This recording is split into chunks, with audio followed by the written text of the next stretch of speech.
Good morning, ladies and gentlemen. We're speaking to you now from a platform directly in front of the presidential special at the Chicago Northwestern Station in Rochester, Minnesota. KROC will be presenting in just a moment President Franklin Delano Roosevelt. People lined up on both sides of the train. Here comes the motorcycle guard, traveling always in advance of the president. Now the packet is swinging in, and the president is getting a hand from the crowd gathered down here at the station to welcome him. How soon do you think the train will be leaving here, Carl? Well, it's scheduled to leave at 11 o'clock, and it's practically that now. So I think just as soon as you get a few words from the president, the train will probably pull away. Everybody will have been warned that it's going to leave, and it's every man for himself, you know, when this train starts. I see. Mrs. Roosevelt, Mrs.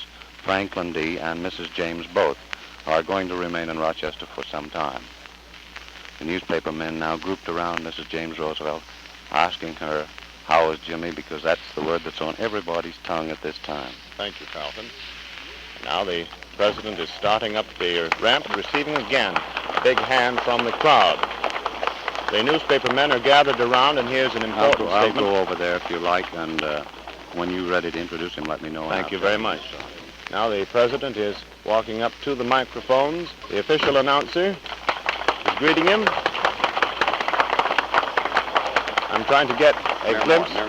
Mayor Moore is going to introduce him, I believe. The President of the United States has been with us a few days, and during this time, I'm sure we have all learned to love him more than we did before.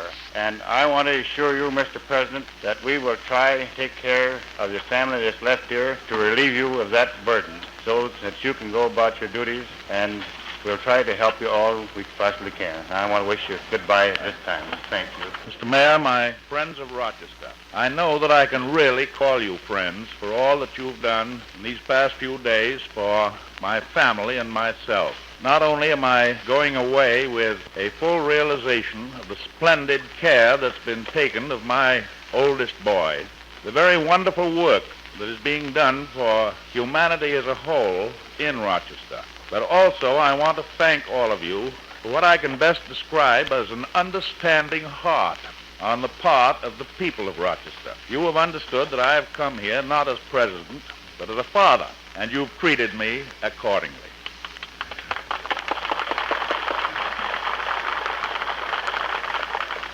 And so I'm going away knowing that you're still going to pull for that boy of mine, and that his wife and my wife are going to be in very good hands during the period of recovery.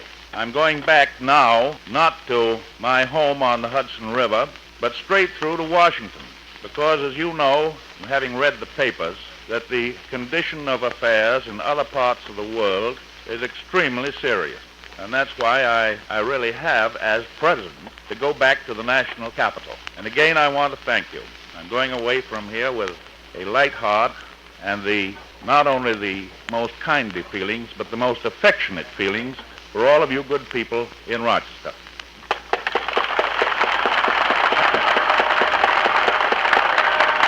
Ladies and gentlemen, now Mayor Moore is shaking hands with the First Lady of the land, Mrs. Roosevelt, and he's descending the ramp. In just a few moments, this presidential special of 8 cars will be on its way, not back to Hyde Park, but back to Washington, D.C. Great bustle of activity now. A beautiful Irish setter is making the president's wife very nervous. As he goes around in back of the train, she's worried to death for fear he's going to get under the wheels of the train. I believe the train is just a bit off schedule this morning. It's scheduled to have left promptly at 11 o'clock. It's now approximately 10 minutes after the hour. Pictures are being taken of the Irish setter, Mrs. Roosevelt. Now the president waves his hands, gets a hand again, with that magnificent Roosevelt smile. He says goodbye to the city of Rochester, where he's been visiting his son, James, who underwent a gastroenterostomy here at St. Mary's Hospital. Mrs. Roosevelt and the president are still gazing at each other, waving back and forth as the train slowly pulls out of the yards here at Rochester, Minnesota.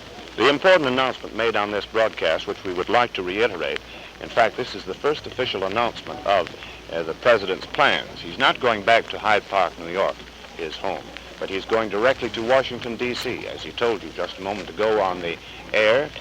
Due to the grave international situation at the present time, he feels that it's much more fitting for him to be at the nation's capital.